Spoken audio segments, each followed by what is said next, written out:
Perkenalkan, nama saya Sagisbi Petride, peserta Latsar CPNS Kabupaten Merangin Angkatan 2 tahun 2022. Oke, yang pertama kita akan bahas konsep loyal, urgensi loyalitas.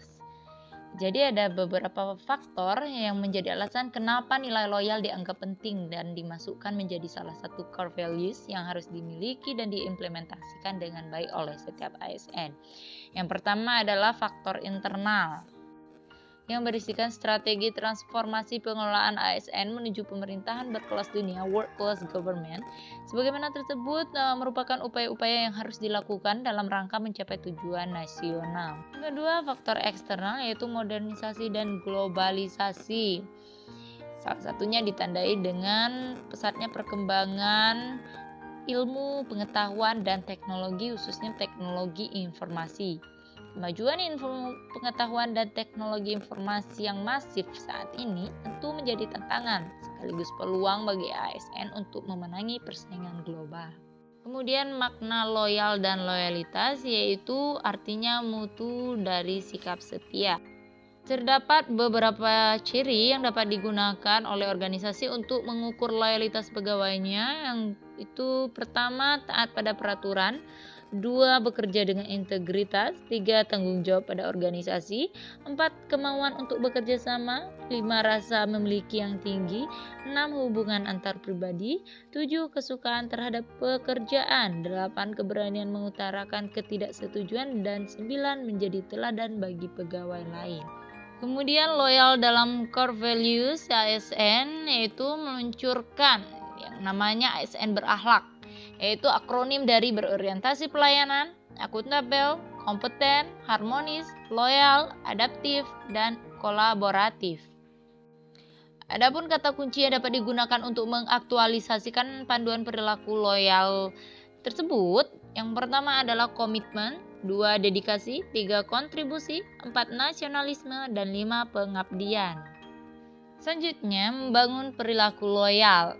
Untuk membangun atau menciptakan rasa setia pegawai terhadap organisasi dapat dilakukan yang pertama yaitu membangun rasa kecintaan dan memiliki, 2 meningkatkan kesejahteraan, 3 memenuhi kebutuhan rohani, 4 memberikan kesempatan peningkatan karir, 5 melakukan evaluasi secara berkala.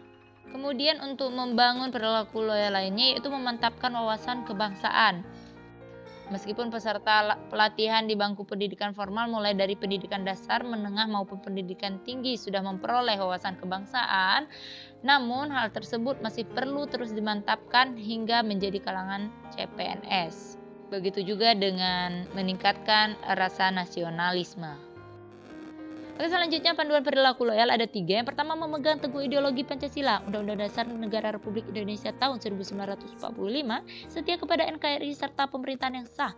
Kemudian yang kedua, menjaga nama baik sesama ASN, pimpinan instansi dan negara. Yang 3, menjaga rahasia jabatan dan negara. Kemudian adanya sikap loyal ASN melalui aktualisasi kesadaran bela negara. Loyal dalam konteks organisasi pemerintahan. Yang pertama, komitmen pada sumpah atau janji sebagai wujud loyalitas PNS.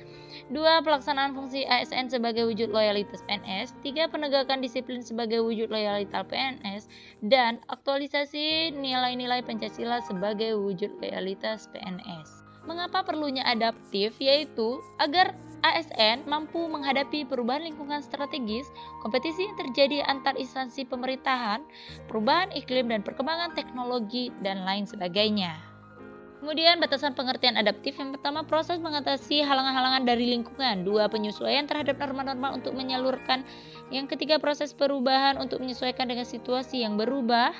Mengubah agar sesuai dengan kondisi yang diciptakan, memanfaatkan sumber-sumber yang terbatas untuk kepentingan lingkungan dan sistem, dan penyesuaian budaya dan aspek lainnya sebagai hasil seleksi alamiah. Konsep adaptif yang pertama, kreativitas dan inovasi, 2, organisasi adaptif dan adaptif sebagai nilai budaya ASN. 3, panduan perilaku adaptif. Yang pertama, cepat menyesuaikan diri menghadapi perubahan, 2, terus berinovasi dan mengembangkan kreativitas, dan 3, bertindak proaktif.